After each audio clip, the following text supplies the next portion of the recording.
Would you like to know how to kill your prose? When you write a book, you want to create something that people will enjoy reading. The level of enjoyment may range from, I can't put this book down, to I'm learning something from this. A technical manual won't have that fascination of a fast-paced thriller, but the reader has the right to expect not to fall asleep in the middle of a page. Unfortunately, some of the manuscripts I receive for editing have that sleeping pill quality. To put this another way, when I edit a manuscript, I find that some writing is so dense that revising it is like hacking out a passage through a jungle. Nothing marks an insecure and often beginning writer than overwriting. I want to make it clear that I'm not talking about first drafts. In this stage, the reader needs to write without giving serious consideration to word choices. What matters is forward motion. Mental censorship inhibits that motion in the editing phase, although writers need to examine their word selection more closely. We can get addicted to comfort words. Maybe you've unconsciously absorbed their frequent usage by other writers. They may be words you use frequently in speech. When I've edited podcast transcripts, I've encountered some words so many times that I set up searches for them in the text and replace them with smaller and similar sounding words, or I've deleted them. I'll list some of these words later on. Sometimes, and any writer can do this, we feel more comfortable repeatedly using a word that we know is adequate instead of looking up a synonym. You might use it several times on a page and figure, no one will notice. I promise that your editor, if you use one, will, and I wouldn't count on readers not noticing. It's best if you notice first. As an example, I'll use the word difficult. This is a very general word. You could use it to describe a range of situations. It doesn't have much emotional power.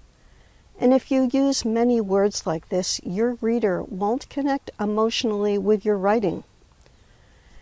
Many times new writers feel safe, and familiar words like difficult are convenient because they haven't taken the time to enlarge their vocabulary. They didn't have my mother, who kept a dictionary on the dining room table. If one of the kids asked, "What did this word mean?" she pointed to the dictionary, and she told us to read the entire entry. That meant learning words similar to the ones that we wanted to define, which meant increasing our vocabulary. These days, you can consult an online dictionary or thesaurus to find words similar to your favorites. I just did this for difficult. I found quite a few choices. Here's a sampling: onerous, challenging, burdensome, demanding, punishing, complicated, problematic. The Oxford Dictionary, which is an excellent source, lists many more, but this will give you an idea. The beauty of consulting a dictionary or thesaurus is that when you use a different word choice, you will make your language more colorful and often more specific. Punishing and onerous have a much more powerful emotional content than difficult. And challenging carries a hint of a cause for optimism.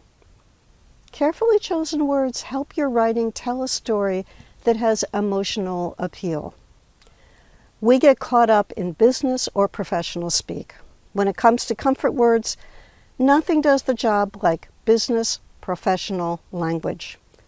As a nurse who became a legal nurse consultant, I had to be very careful about my choice of words. In my clinical work, I consistently used medical terms that lay people wouldn't understand, unless I was explaining something to patients or their families or those who had their medical proxies. Doctors, I am sorry to say, often forgot the necessity of using civilian speak. Medical speak was my comfort zone, but I had to eliminate that and step out of that. When I switched to a profession that required me to explain complex medical subjects to attorneys, who then had to explain them to their clients, I had to be very conscious of the language I used in verbal and written reports. This awareness was even more critical when I testified as an expert witness in court. I wasn't going to persuade jurors of the facts, establish rapport with them by speaking to them in a foreign language. That would only cause resentment, and no one wants to be responsible for arousing resentment among jurors. Similar problems exist in all businesses and professions. I remember when I first ran into the word silo, as in a business silo, I wondered what farms had to do with corporations.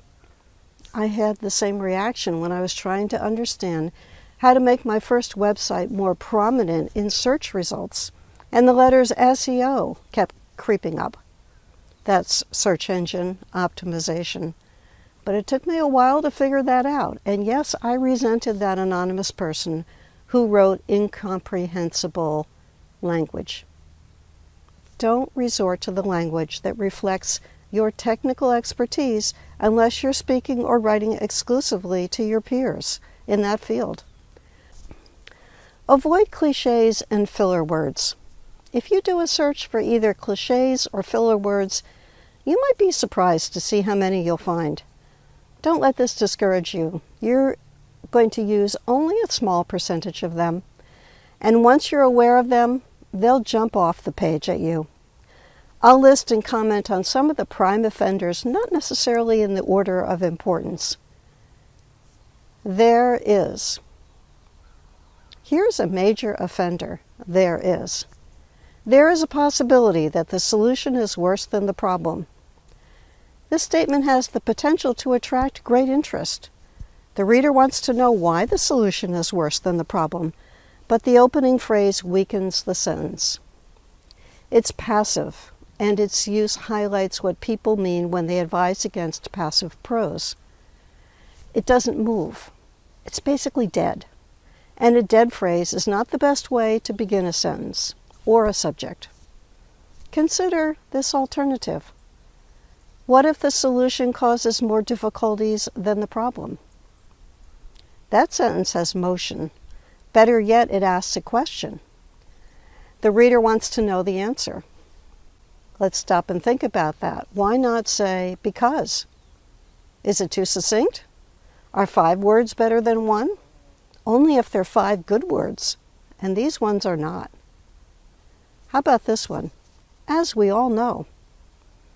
If we all know, no one needs to say it. Speakers and writers tend to use this phrase to introduce facts that stem from the one we all know.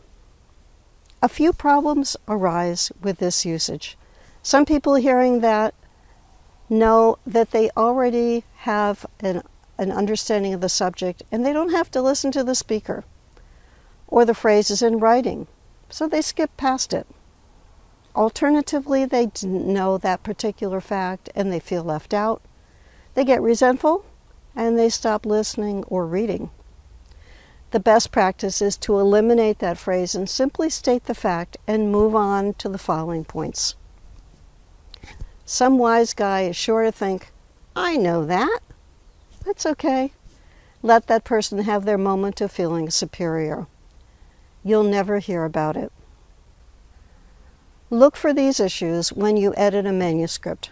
Comfort words, professional language, overly general words, filler words and phrases. This might not be easy at first, but your ability to recognize them will sharpen. Your comfort words will become less comfortable. You'll learn to hear your business speak from the viewpoint of the reader. You'll recognize the vagueness of general words, and the filler words will annoy you. And when this happens, you will have taken a giant step towards becoming a better writer. Your writing may not yet sing, but it won't make the reader snore. You can get this book at patiyer.com/books. That's PATIYER.com/books.